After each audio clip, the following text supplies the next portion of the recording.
नमस्कार दोस्तों, स्वागत है आपका आपके अपने यूट्यूब चैनल एजुकेटेड बीइंग्स पर, जहां पर हम आपको प्रोवाइड कर रहे हैं बीएड कोर्स के हर एक टॉपिक के हैंड रिटन नोट्स। तो आज जिस टॉपिक को हम पढ़ेंगे वो है चाइल्डहुड एंड एडोलेसेंस। सबसे पहले हम पढ़ेंगे चाइल्डहुड के बारे में। हम पढ़ेंगे meaning of childhood, characteristics of childhood, developmental task of childhood and problems of childhood. उसके बाद हम मूव करेंगे एडोलेसेंस के ऊपर और फिर हम पढ़ेंगे meaning of adolescence, characteristics of adolescence, developmental task of adolescence और एंड में हम पढ़ेंगे प्रॉब्लम्स ऑफ एडोलेसेंस पीरियड। तो स्टार्ट करते हैं मीनिंग ऑफ चाइल्डहुड से। Childhood is generally time of playing, learning, socializing and exploring in world without much adult interference aside from parents। ये बोलते हैं कि चाइल्डहुड जनरली वो समय होता है जब हम खेलते हैं, नई नई चीज़ें सीखते हैं, सोशलाइज होते हैं, नए नए लोगों के साथ मिलते हैं या फिर एक्सप्लोर करते हैं चीज़ों को विदाउट मच एडल्ट इंटरफेरेंस। ये वो समय है जिस समय ज़्यादा एडल्ट्स की या बड़े लोगों की हमारी लाइफ में इंटरफेरेंस नहीं होती हमारे पेरेंट्स के अलावा। Childhood is often retrospectively viewed as time of innocence. Childhood को और कहा जाता है टाइम ऑफ इनोसेंस, ठीक है, मासूमियत का समय। Childhood begins when the relative dependency of babyhood is over. ये बोल रहे हैं कि चाइल्डहुड कब स्टार्ट होता है।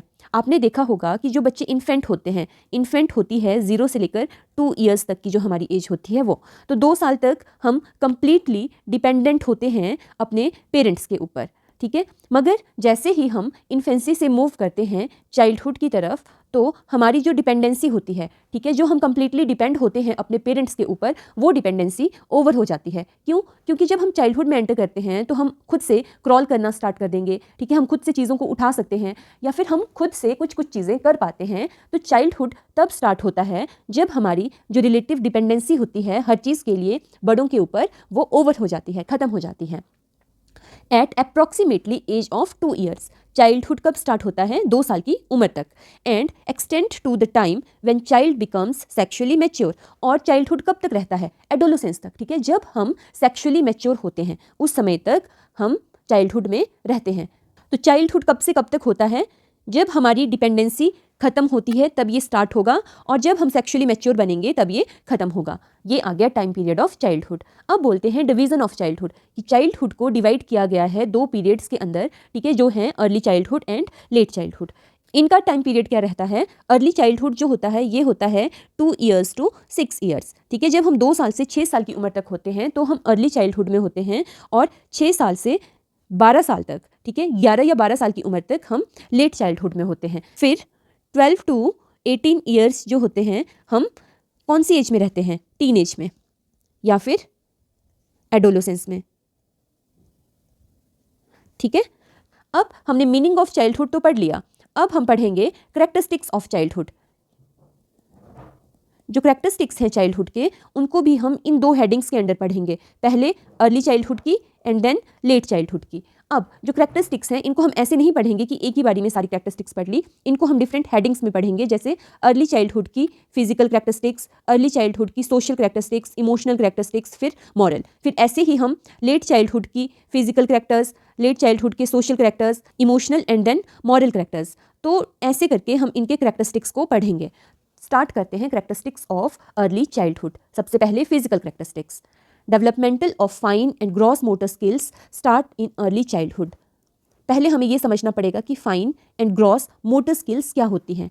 मोटर स्किल्स का मतलब होता है हमारी मसल्स से रिलेटेड स्किल्स, ठीक है। जो हमारी मसल्स हैं ये भी 2 टाइप की होती हैं, gross muscles and then fine muscles. Gross मतलब कि जैसे मान लीजिए ये आप हैं, ये आपके हाथ हैं और ये आपके पाँव हैं, तो ग्रॉस मीन्स बिग मसल्स, जो हमारी बॉडी की बड़ी बड़ी मसल्स होंगी उनका कंट्रोल, जैसे आपकी बाजुओं का या फिर आपकी लेग्स का।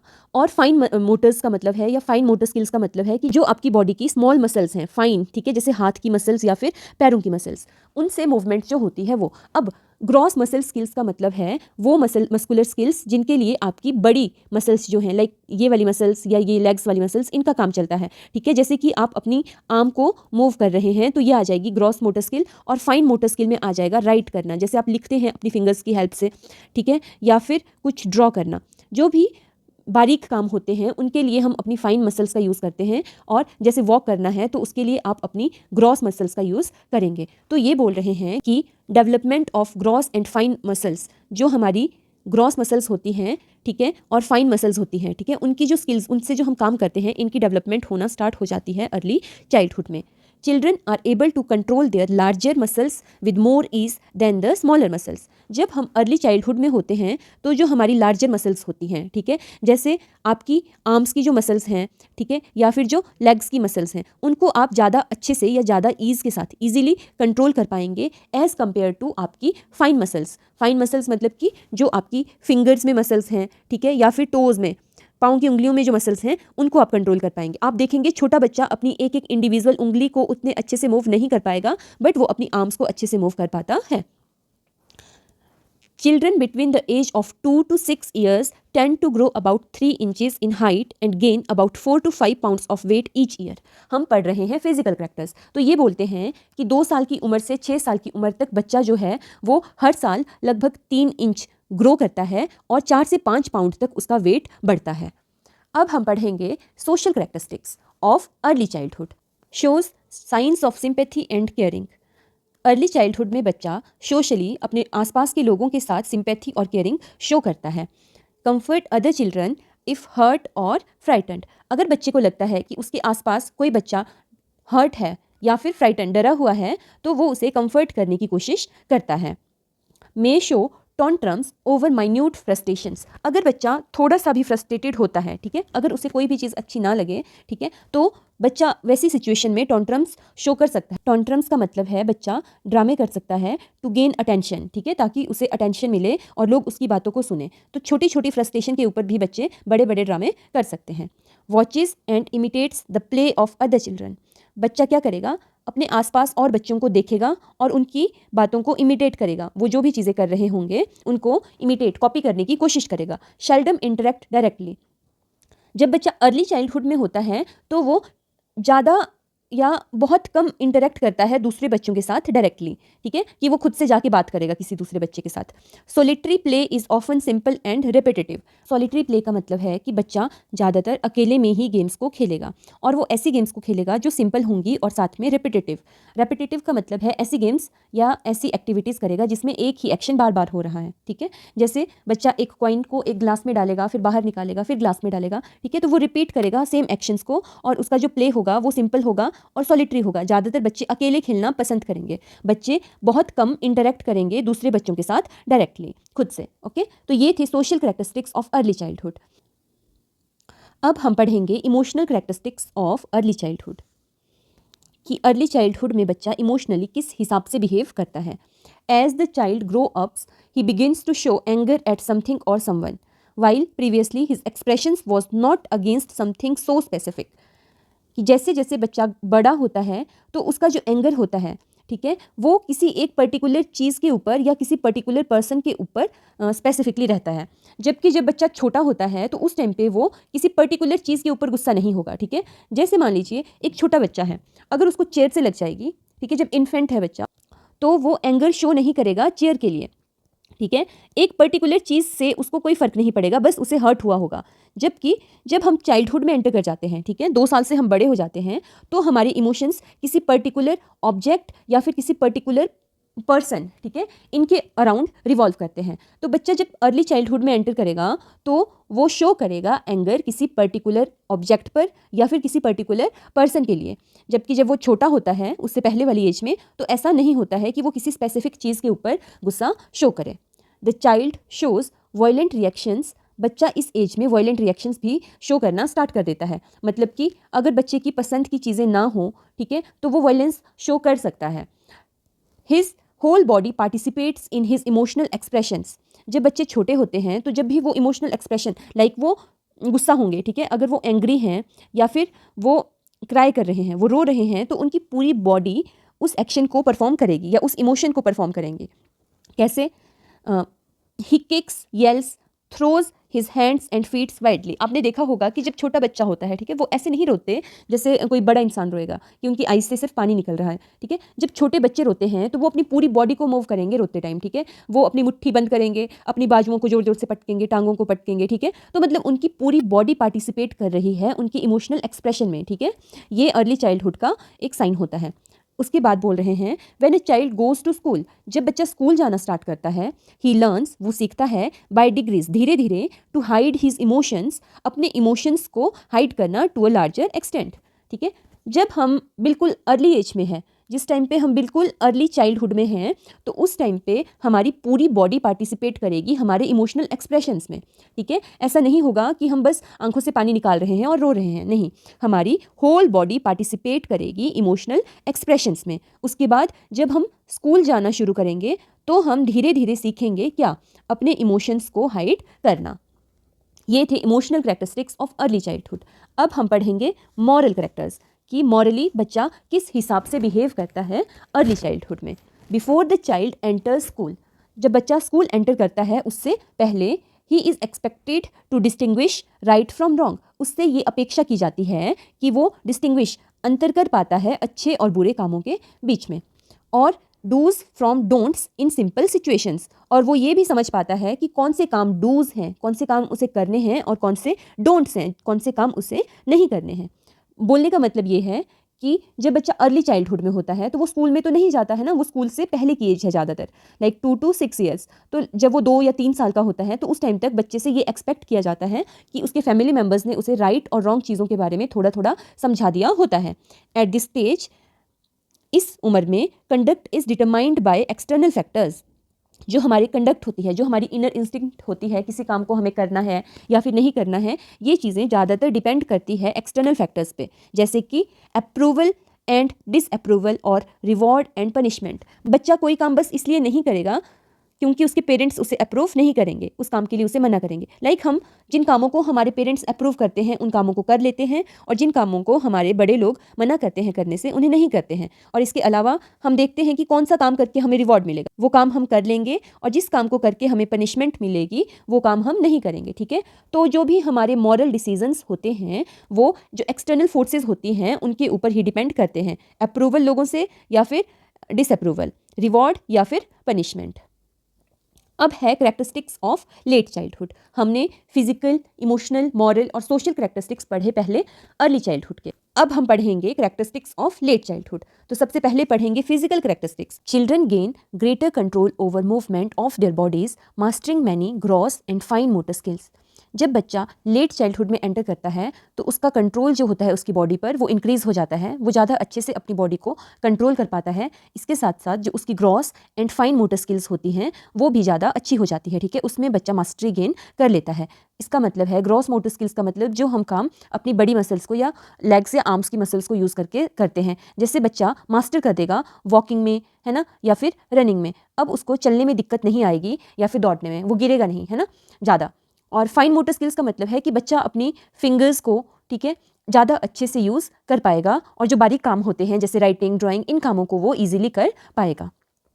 Children tend to slim down and gain muscle strength. जब बच्चे लेट चाइल्डहुड में एंटर करते हैं तो उनका वेट रिड्यूस हो जाता है। ठीक है, दे स्लिम डाउन, वो पतले हो जाते हैं। ऐसा क्यों होता है? क्योंकि जो उनकी बॉडी की एक्टिविटी होती है ना, जो भी उनकी फिजिकल एक्टिविटीज़ होती हैं वो बढ़ जाती हैं, और बच्चों की जो मस्कुलर स्ट्रेंथ है वो भी क्या हो जाती है, इंक्रीज हो जाती है। उनकी लंग्स की कैपेसिटी वो भी बढ़ जाती है, making it possible to engage in physical activity for long period of time, जिससे कि बच्चे किसी भी फिजिकल एक्टिविटी में लंबे टाइम तक एंगेज्ड रह पाते हैं।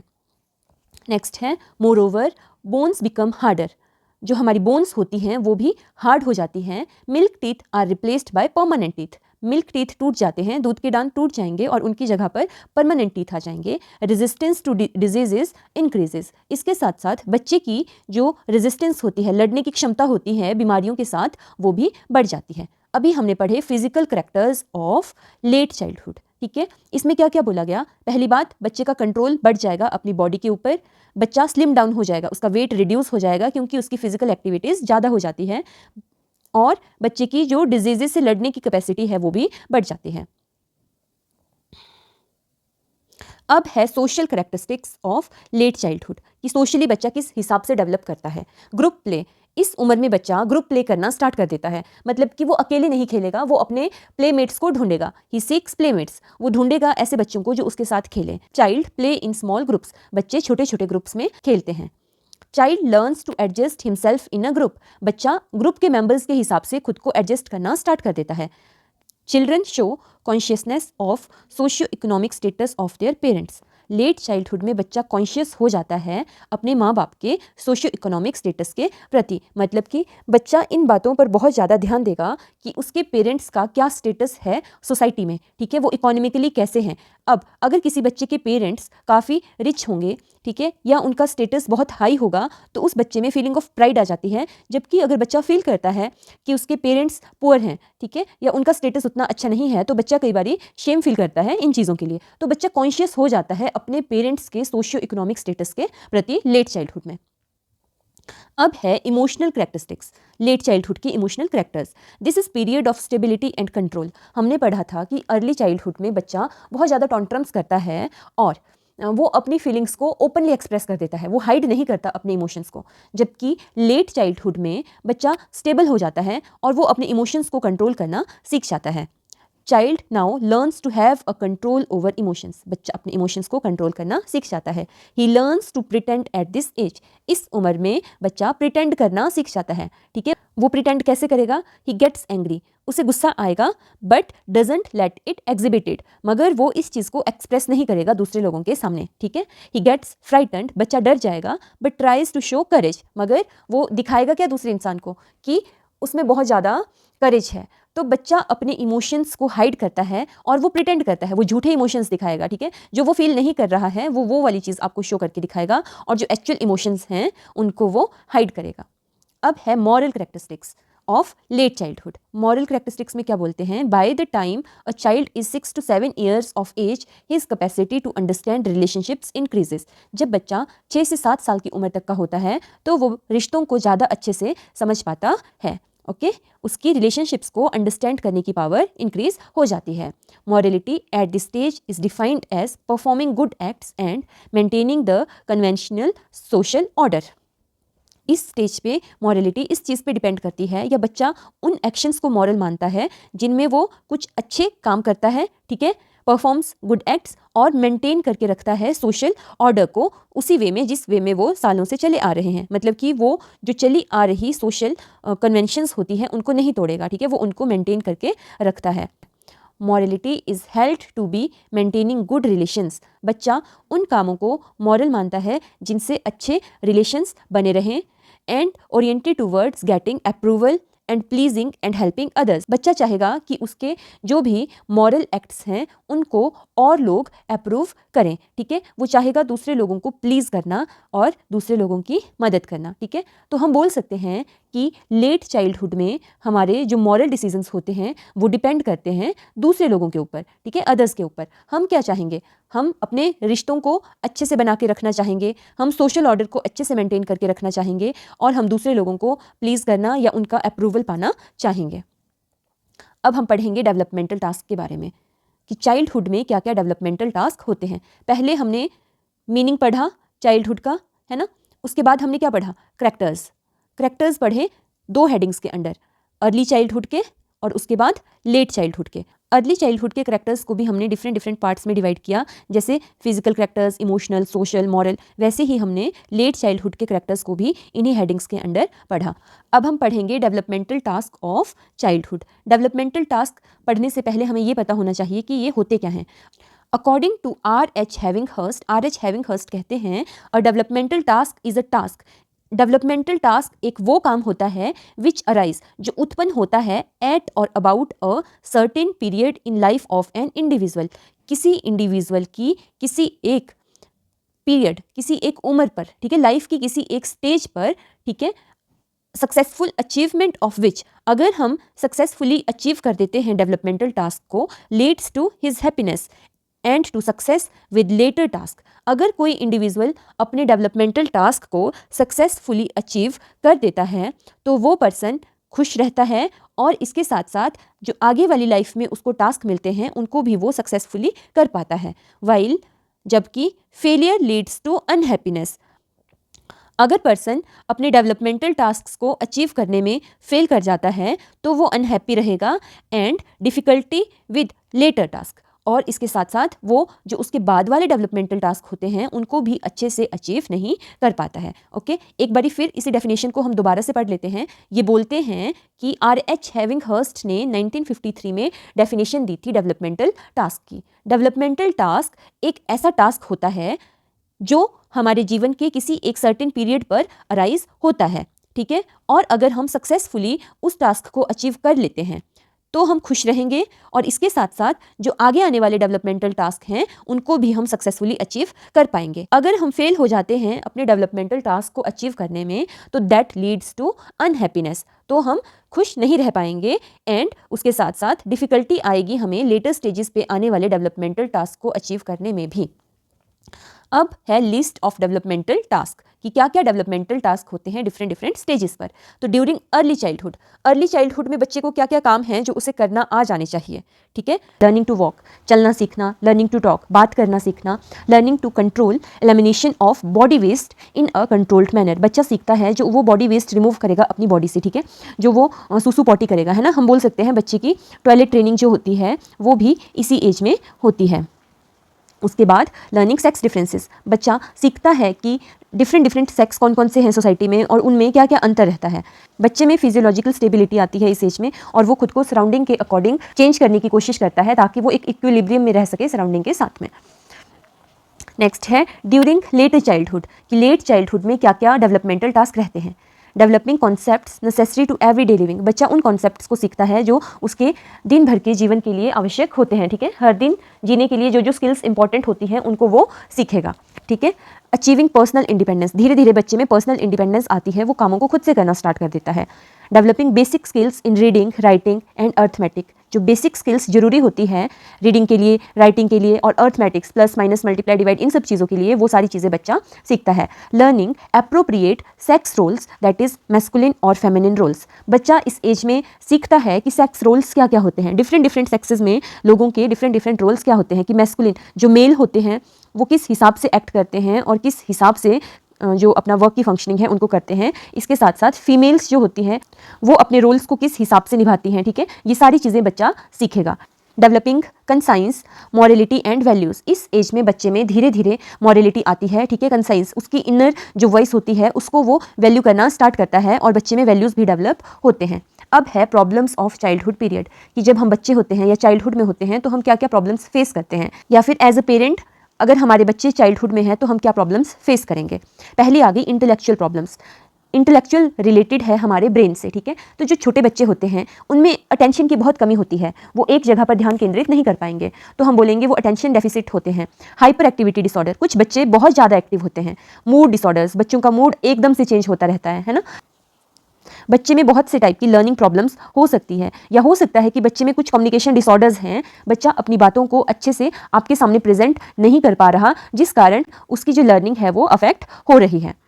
नेक्स्ट है लाइंग, जब बच्चे छोटे होते हैं तो वो बहुत ज़्यादा झूठ बोलते हैं, बट क्यों बोलते हैं? टू गेट अटेंशन, ताकि लोग उनको अटेंशन दे, या फिर ताकि उन्होंने अगर कोई गलती कर दी है, अब उनको पता है कि इस गलती के लिए उनको डांट पड़ सकती है, तो वो ट्रबल को अवॉइड करने के लिए भी झूठ बोल सकते हैं। या फिर बच्चे झूठ बोलेंगे to feel better about themselves, कि ताकि उनको अच्छा लगे अपने बारे में। जैसे मान लीजिए बच्चा अपनी ही बढ़ाई करेगा, ठीक है, अपने बारे में झूठ में ही अच्छी अच्छी चीज़ें बोलेगा ताकि वो खुद के बारे में अच्छा फील कर सके। फूड रिलेटेड प्रॉब्लम्स, चाइल्डहुड में बच्चों में बहुत ज़्यादा फूड रिलेटेड प्रॉब्लम्स भी होती हैं, जैसे बच्चे पिकी ईटर्स बन जाते हैं कि वो पिक कर करके खाएंगे, वो सारी चीज़ें नहीं खाएंगे, वो कुछ सिलेक्टिव चीज़ों को ही खाना पसंद करेंगे और कुछ चीज़ों को वो अवॉइड करेंगे बहुत ज़्यादा, जैसे ग्रीन वेजिटेबल्स, है ना। तो बच्चे पिकी ईटर्स बन जाते हैं इस एज में। या फिर कुछ बच्चे अंडर ईटिंग कर सकते हैं कि वो बहुत कम खाना खाएंगे, या कुछ बच्चे ओवर ईटिंग कर सकते हैं। तो ये आ जाएगी food related problems in childhood. Next है डिसरिस्पेक्टफुल बिहेवियर, जब बच्चे चाइल्डहुड में होते हैं तो उनकी मॉरल डेवलपमेंट ज़्यादा नहीं हुई होती, तो उनको सही गलत की ज़्यादा नॉलेज नहीं होती है, जिस कारण वो बहुत से डिसरिस्पेक्टफुल बिहेवियर्स को भी शो करते हैं। जैसे नेम कॉलिंग, बच्चे अपने से बड़े लोगों को उनके नाम से बुला सकते हैं, या फिर अपने किसी फ्रेंड को किसी अटपटे से नाम से भी बुला सकते हैं जो उन्होंने खुद उनको दिया हो। थ्रोइंग थिंग्स, बच्चे चीज़ों को गुस्सा आने पर इधर उधर फेंक सकते हैं, मॉकिंग, या फिर वो नकल कर सकते हैं अपने टीचर की या अपने किसी बड़े एल्डर की। तो ये सारे आ जाएंगे डिसरिस्पेक्टफुल बिहेवियर्स जो एक बच्चा शो कर सकता है। नेक्स्ट है स्कूल अवॉइडेंस, बच्चा स्कूल को बहुत ज़्यादा अवॉइड करेगा इस एज में, है ना। वो फेक कर सकता है इलनेस को, वो झूठ बोल सकता है कि मैं बीमार हूँ। क्यों करेगा बच्चा ऐसा? हो सकता है कि उसको स्कूल जाकर एंग्जाइटी हो, उसे अच्छा फील ना हो, है ना, अपने घर वालों से दूर जाकर, या फिर डिफरेंट सोशल फैक्टर्स की स्कूल का एनवायरनमेंट कैसा है, ये सारी चीज़ें भी डिपेंड करती हैं कि बच्चा स्कूल क्यों अवॉइड कर रहा है। नेक्स्ट है टेम्पर टॉन्ट्रम्स। बच्चा बहुत ज़्यादा ड्रामे करेगा, ठीक है, टू गेन अटेंशन, ताकि दूसरे लोग उसकी तरफ अटेंशन दें। अब क्या क्या कर सकता है बच्चा? वो वायलेंट इमोशनल आउटब्रस्ट कर सकता है, लाइक एकदम से जब उसको गुस्सा आएगा तो वो वायलेंस शो कर सकता है और अपने गुस्से को आउटब्रस्ट एकदम से निकाल देगा वायलेंस शो करके। बच्चा फ्रस्ट्रेशन में ये चीज़ें कर सकता है। और क्या क्या करेगा बच्चा? जैसे स्क्रीम करेगा, क्राई, चिल्लाएगा, रोएगा, रोल ऑन फ्लोर, जो फ्लोर है उसके ऊपर ऐसे लेट जाएगा, है ना। तो ये सारी चीज़ें हैं जो बच्चा चाइल्डहुड में करता है। हमने पढ़ी प्रॉब्लम्स ऑफ चाइल्डहुड कि बचपन में, है ना, या चाइल्डहुड में क्या क्या प्रॉब्लम्स आती हैं पेरेंट्स को भी और बच्चों को भी, है ना। तो एज अ पेरेंट हम फील करेंगे हमारे बच्चे में अटेंशन की कमी है, वो हाइपर एक्टिव है, उसमें मूड डिसऑर्डर्स हैं, वो अपनी बातों को अच्छे से कम्युनिकेट नहीं कर पा रहा है ना। बच्चे झूठ बोलेंगे, क्यों बोलेंगे? अटेंशन गेन करने के लिए, ट्रबल को अवॉइड करने के लिए, अपने बारे में अच्छा फील करने के लिए। बच्चे पिकी ईटर्स हो जाएंगे, या फिर अंडर ईटिंग करेंगे, या फिर ओवर ईटिंग करेंगे। बच्चे डिसरिस्पेक्टफुल बिहेवियर शो करेंगे दूसरों के लिए। बच्चे स्कूल को अवॉइड करने के लिए डिफरेंट डिफरेंट बहाने बनाएंगे। ये क्यों हो सकता है? हो सकता है बच्चा एंग्जाइटी फील करे, या फिर कुछ सोशल फैक्टर्स भी इसके लिए रिस्पॉन्सिबल हो सकते हैं। बच्चा टॉन्ट्रम्स करेगा, वो वायलेंस शो करेगा अपने एक्शंस में, वो चिल्लाएगा, रोएगा, या फिर फ्लोर के ऊपर रोल करना स्टार्ट कर देगा। अब है conclusion. The period of childhood development is most important period of life. बोलते हैं कि जो चाइल्डहुड का पीरियड होता है वो मोस्ट इंपॉर्टेंट पीरियड होता है हमारी डेवलपमेंट में। In order to reach their full potential, बच्चा अपने फुल पोटेंशियल को, अपनी सारी जो भी उसकी कैपेबिलिटीज़ है उनको अचीव कर पाए, इसके लिए children need appropriate support from families, teachers and health care professionals during this period. बच्चा अपने फुल पोटेंशियल को अचीव कर पाए, इसके लिए बच्चे को ज़रूरत होती है अच्छे सपोर्ट की, अपने फैमिली मेम्बर्स से, अपने टीचर से, और जो हेल्थ केयर प्रोफेशनल्स होते हैं उनसे। The first 3 years after birth are one of the rapid growth and development years. बच्चे की बर्थ के बाद के पहले 3 साल जो होते हैं वो सबसे ज़्यादा ग्रोथ के और डेवलपमेंट के होते हैं। बाय द एज ऑफ 6, जब बच्चा लगभग 6 साल की उम्र तक का होता है, the brain has developed to 90% of its actual size. हमारा दिमाग अपने एक्चुअल साइज के 90% हिस्से को डेवलप कर चुका होता है। A strong foundation helps children develop the skills they need to become well functioning adults. अगर बच्चे की स्ट्रॉन्ग फाउंडेशन है, उसकी नींव जो है, ठीक है, जो अर्ली ईयर्स हैं उसकी ग्रोथ के, वो अच्छे से उनकी फाउंडेशन दी गई है ना, उनमें उस बच्चे को अच्छी केयर दी गई है, तो इससे क्या होगा? एक वेल फंक्शनिंग एडल्ट बनेगा। When development in childhood is fully supported, जब बच्चे की जो डेवलपमेंट होती है चाइल्डहुड में उसको अच्छे से सपोर्ट किया जाता है, children are more likely to reach milestones crucial to future individual and community success. तो इस बात के ज़्यादा चांसेस होते हैं, ठीक है, इस बात के ज़्यादा चांसेस है कि बच्चा उन माइलस्टोन्स को अचीव कर पाए जो क्रूशियल हैं, जो इम्पॉर्टेंट है किस चीज़ के लिए? बच्चे की इंडिविजुअल और उसकी कम्युनिटी की फ्यूचर सक्सेस के लिए। ओके, तो ये था कंक्लूजन, जिसमें ये कहा गया है कि जो चाइल्डहुड होता है वो हमारी लाइफ का सबसे ज़्यादा इम्पॉर्टेंट पीरियड होता है। ओके, अगर इस टाइम पर बच्चे को अप्रोप्रिएट सपोर्ट मिलती है उसकी फैमिली मेम्बर्स से, टीचर्स से और हेल्थ केयर प्रोफेशनल से, तो बच्चा अच्छे से ग्रो कर पाएगा। ठीक है, जो फर्स्ट 3 years हैं हमारी लाइफ के, उनमें हमारी सबसे ज़्यादा ग्रोथ और डेवलपमेंट होती है। हमारा ब्रेन भी अपने जो एक्चुअल साइज़ के 90% साइज़ तक ग्रो कर जाता है जब तक हम 6 साल की उम्र के होते हैं। अगर बच्चे की स्ट्रॉन्ग फाउंडेशन है, ठीक है, उसको अच्छे से केयर प्रोवाइड की गई है अर्ली ईयर्स में, तो इससे उसकी इंडिविजुअल सक्सेस का और उसकी कम्युनिटी की सक्सेस का जो चांस है वो भी ज़्यादा हो जाता है। अब हम पढ़ेंगे एडोलेसेंस के बारे में। सबसे पहले meaning of adolescence. Adolescence is the transitional phase of growth and development between childhood and adulthood. ये बोलते हैं कि एडोलेसेंस एक ट्रांजिशनल फेज है, ठीक है, जिसमें हमारे परिवर्तन आता है। किसमें हम मूव करते हैं चाइल्डहुड से एडल्टहुड की तरफ। ओके, तो ये बीच का अवस्था है, चाइल्डहुड और एडल्टहुड के बीच की अवस्था है एडोलेसेंस। उसके आगे ये बोलते हैं द वर्ल्ड हेल्थ ऑर्गेनाइजेशन या फिर WHO जो है defines adolescent as any person between age 10 and 19। World health organization के अनुसार कोई भी व्यक्ति जो 10 से 19 वर्ष की उम्र के बीच का है वो एक एडोलेसेंट कहलाता है। It is the period of rapid evolutionary changes in individuals physical, mental, moral, spiritual, sexual and social outlook. ये वो अवस्था होती है, ठीक है, ये वो पीरियड है हमारी लाइफ का जब हमारी बॉडी में बहुत अधिक जल्दी चेंजेस आएंगे। ठीक है, कहाँ हमारे फिजिकल स्ट्रक्चर्स में, मेंटली, मॉरली, स्पिरिचुअली, सेक्सुअली और सोशली हमारी बॉडी में बहुत अधिक चेंजेस आएंगे।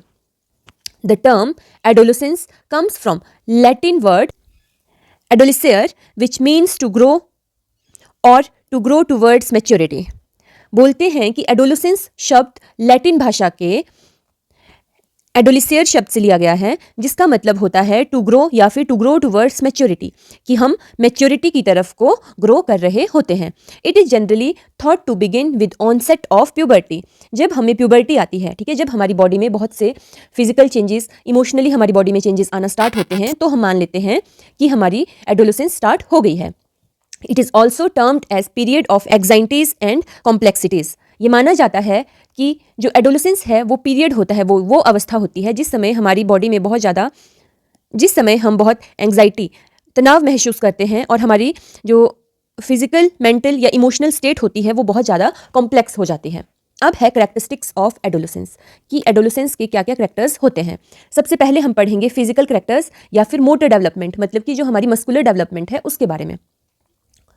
During adolescence the physical growth reaches its peak and body takes the final shape. बोलते हैं कि जब हम एडोलेसेंस में होते हैं तो हमारी जो फिजिकल ग्रोथ होती है वो अपनी चरम सीमा पर होती है, ठीक है। मैक्सिमम जो हमारी ग्रोथ हो रही होती है वो इस टाइम पे हो जाती है, एंड जो हमारी बॉडी है वो अपनी फाइनल शेप में पहुंच जाती है।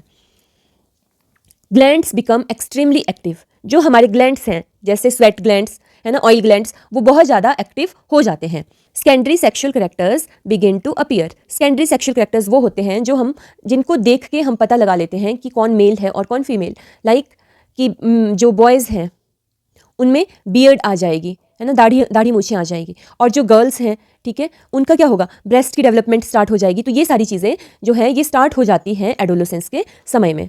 There is growth of hair under arms and around the genital organs. ये बोलते हैं कि जो बॉयज़ और गर्ल्स होते हैं उनके अंडर आर्म्स में और जो जेनिटल एरियाज होते हैं उनके अराउंड बाल आना स्टार्ट हो जाते हैं एडोलेसेंस में। हम पढ़ रहे हैं फिजिकल करेक्टर्स ऑफ एडोलेसेंस, कि एडोलेसेंस में हमारी बॉडी में क्या क्या फिजिकल चेंजेस आते हैं। There is distinct change in voice among both sexes.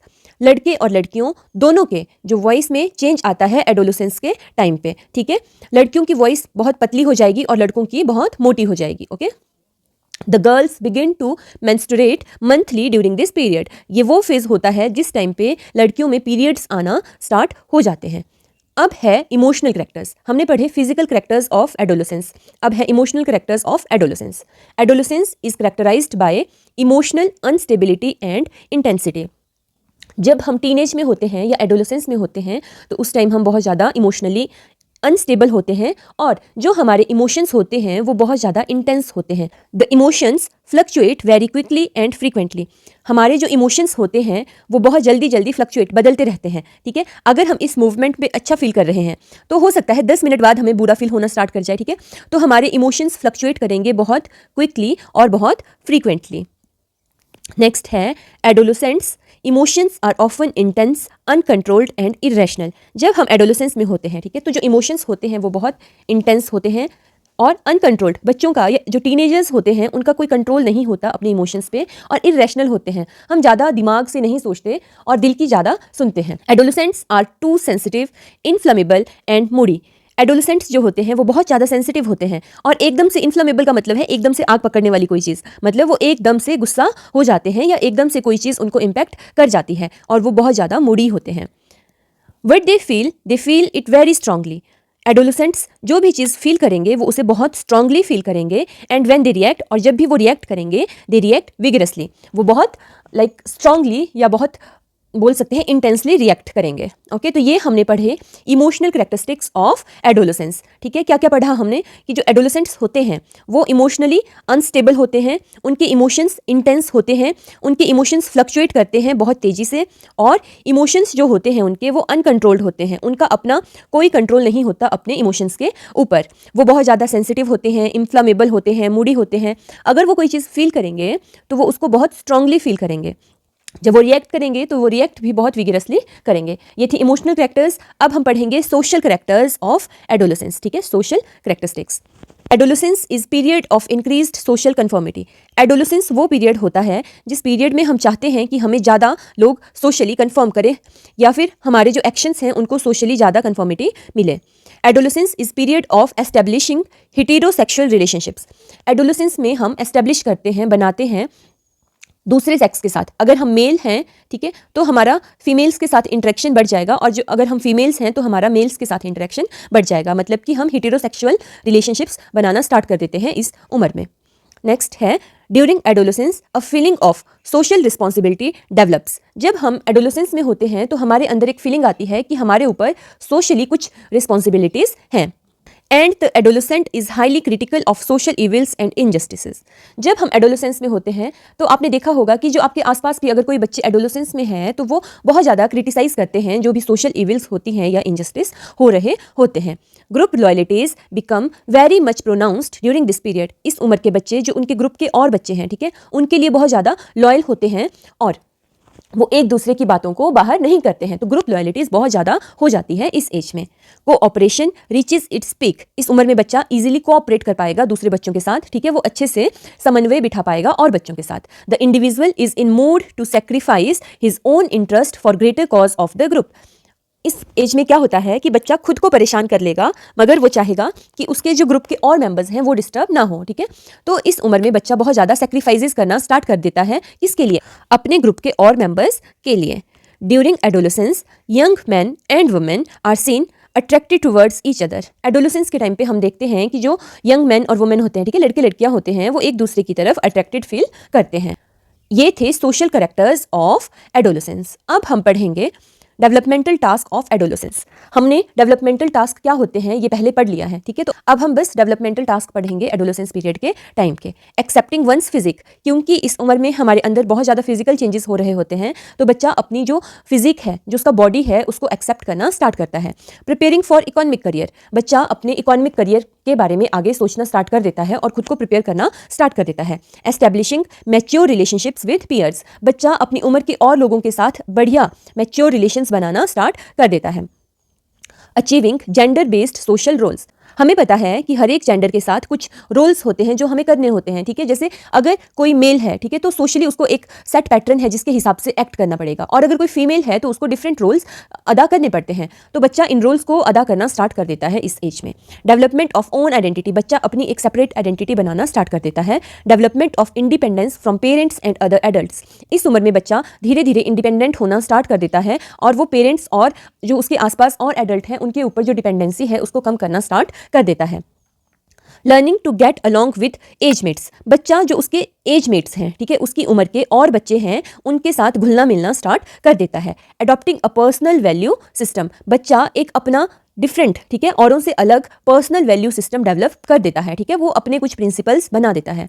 Becoming more self sufficient, बच्चा खुद में ही सफिशिएंट होना स्टार्ट कर देता है, लाइक उसकी जो डिपेंडेंसी है औरों पर वो खत्म हो जाती है। बिकमिंग सोशली रिस्पॉन्सिबल, बच्चा सोशली भी रिस्पॉन्सिबल हो जाता है और वो ये समझ जाता है कि उसके ऊपर कुछ सोशल रिस्पॉन्सिबिलिटीज हैं। अब हम पढ़ेंगे प्रॉब्लम्स ऑफ एडोलेसेंस, कि एडोलेसेंस में बच्चे क्या क्या प्रॉब्लम्स फेस करते हैं। Adolescence is very difficult stage, adolescence एक बहुत डिफिकल्ट स्टेज होती है। The adolescents during this stage are very delicate, इस उम्र में जो बच्चे होते हैं वो बहुत ज़्यादा डेलिकेट होते हैं, फ्रेजाइल होते हैं, ठीक है, कोई भी चीज़ उनको बहुत जल्दी इंपैक्ट कर देती है। Some problems that adolescents face include, कौन कौन सी प्रॉब्लम्स हैं जो एडोलेसेंट्स फेस करते हैं। सबसे पहली है इमोशनल इंस्टेबिलिटी, ये हमने ऊपर भी पढ़ा। एडोलेसेंट्स में experience extreme emotions both positive and negative in response to events, जब हम एडोलेसेंस में होते हैं तो हम बहुत एक्सट्रीम इमोशंस को फील करते हैं। ये इमोशंस पॉजिटिव भी हो सकते हैं और नेगेटिव भी हो सकते हैं, ठीक है। अगर हम किसी के लिए लव फील कर रहे हैं, ठीक है, तो वो इमोशन बहुत ज़्यादा हाई होगा, ठीक है, और अगर हम हर्ट फील कर रहे हैं, ठीक है, तो वो वाले इमोशंस भी बहुत ज़्यादा हाई होंगे, ठीक है, और वो बहुत ज़्यादा इंपैक्ट करेंगे हमें। तो बोल सकते हैं कि ये एक प्रॉब्लम है एडोलेसेंस पीरियड की। बिहेवियरल प्रॉब्लम्स, हमारे बिहेवियर में क्या क्या प्रॉब्लम्स आ जाएगी। एडोलेसेंट्स में face behavioural problems such as substance abuse, उनमें ड्रग अब्यूज़ के चांसेस ज़्यादा होते हैं। एजुकेशनल चैलेंजेस, बच्चा अपनी पढ़ाई में बहुत ज़्यादा चैलेंजेस को फेस कर सकता है। सोशल प्रॉब्लम्स जैसे कि डेटिंग या फिर रिलेशनशिप्स, तो ये आ गई बिहेवियरल प्रॉब्लम्स जो हम फेस करेंगे एडोलेसेंस के टाइम पे। हो सकता है हम ड्रग अब्यूज़ में चले जाएं, है ना, या फिर अगर बच्चे रिलेशनशिप्स में आ जाते हैं इस एज में तो इससे भी उनको बहुत ज़्यादा दिक्कत आती है, क्योंकि जो उनके इमोशंस होते हैं वो बहुत एक्सट्रीम होते हैं, है ना, और इन सब कारणों से उनकी एजुकेशन पे भी इम्पैक्ट पड़ सकता है। नेक्स्ट आ गया educational problems. Due to competition and pressure to excel while juggling extra curricular activities. बच्चे में एजुकेशनल प्रॉब्लम्स आ सकती है, हो सकता है वो अपनी पढ़ाई को अच्छे से टाइम ना दे पाए। क्यों? क्योंकि उसके ऊपर प्रेशर रहता है कि वो जो एक्स्ट्रा करिकुलर एक्टिविटीज़ हैं उनको भी पार्टिसिपेट करें या उनमें भी पार्टिसिपेट करें, है ना, और बच्चा बहुत ज़्यादा कंपटीशन भी फील कर सकता है। नेक्स्ट है health problems. Adolescents are very vulnerable emotionally and physically. जो एडोलेसेंट्स होते हैं वो बहुत ज़्यादा वल्नरेबल होते हैं, मतलब कि वो इजीली इम्पैक्ट हो जाते हैं इमोशनली भी और फिजिकली भी। विदाउट प्रॉपर न्यूट्रिशन, अगर एडोलेसेंट्स को अच्छा न्यूट्रिशन नहीं मिलता और हेल्थ केयर अच्छी नहीं मिलती, they are susceptible to illness, तो वो बीमार हो सकते हैं। Hectic schedules, unhealthy eating habits and sleeplessness can cause many problems. जब बच्चा एडोलेसेंस में होता है तो उसकी जो ईटिंग हैबिट्स होती हैं वो अनहेल्दी होती है। वो बहुत सी जो जंक फूड वगैरह है उनको खाता है ना। वो रात को हो सकता है फ़ोन चलाए या तो उसको नींद ना आए रात को, तो स्लीपलेसनेस हो सकती है उसमें। और जो उनका शेड्यूल होता है वो भी बहुत हेक्टिक होता है ना। उनको स्टडी को भी बैलेंस करना है, जो को करिकुलर एक्टिविटीज़ होती हैं, है ना। हो सकता है बच्चा स्कूल के बाद ट्यूशन को जाता है और ट्यूशन के बाद वो कोई डांस क्लास या फिर कुछ और चीज़ें करता है। तो ये सारी चीज़ें जब बच्चा बैलेंस करेगा तो उसका शेड्यूल बहुत ज़्यादा हेक्टिक हो जाता है, जिस कारण बच्चा बीमार पड़ सकता है। नेक्स्ट है psychological problems. Anxiety and depression are prevalent among teenagers. Teenagers में आजकल एंग्जाइटी और डिप्रेशन बहुत ज़्यादा हो रहा है। Many children exhibit science and symptoms of depression. बहुत से बच्चे होते हैं जिनमें बहुत से साइंस और सिम्टम्स रहते हैं डिप्रेशन के। हमें ज़रूरत होती है, ठीक है, ये नीड है कि this need to be identified at early stage, इन चीज़ों को अर्ली स्टेज पर आइडेंटिफाई करने की। नेक्स्ट है problem of control on freedom, कि बच्चों के फ्रीडम के ऊपर कंट्रोल की प्रॉब्लम। आपने देखा होगा कि जो एडोलेसेंट्स होते हैं वो इस उम्र में फ्रीली रहना चाहते हैं। Adolescents wants to live freely during this stage. वो चाहते हैं फ्रीली रहना। They want to be free from any type of control of family, school and society. बच्चे चाहते हैं कि उनके ऊपर कोई कंट्रोल ना हो, ना परिवार का, ना स्कूल का और ना सोसाइटी का। There is a problem before guardians and teachers also. जो बच्चों के पेरेंट्स हैं उनके सामने और टीचर्स उनके सामने इस स्टेज पे बहुत ज़्यादा प्रॉब्लम रहती है। क्या प्रॉब्लम रहती है? If they give them full freedom, अगर पेरेंट्स बच्चों को फुल फ्रीडम देते हैं, then there is a possibility, तो पॉसिबिलिटी है कि जो बच्चा है वो प्रोसीड कर जाएगा किसी गलत रास्ते पे। And if they control them, और अगर पेरेंट्स बच्चों को कंट्रोल करते हैं, then there is a possibility that they may revolt, तो पॉसिबिलिटी है कि बच्चा रिवोल्ट करे, बच्चा विद्रोह करे इन चीज़ों का, है ना, और बच्चा ऑफेंडेड फील करे। तो ये है प्रॉब्लम्स ऑफ एडोलेसेंस पीरियड। इसी के साथ ये टॉपिक यहीं पर खत्म होता है। अगर आपको हमारे नोट्स पसंद आए हैं और आप इनका PDF पाना चाहते हैं तो कमेंट बॉक्स या फिर डिस्क्रिप्शन बॉक्स में दिए गए टेलीग्राम चैनल के लिंक को ज्वाइन करें और वीडियो को अपने फ्रेंड्स के साथ ज़्यादा से ज़्यादा शेयर करें। Thank you.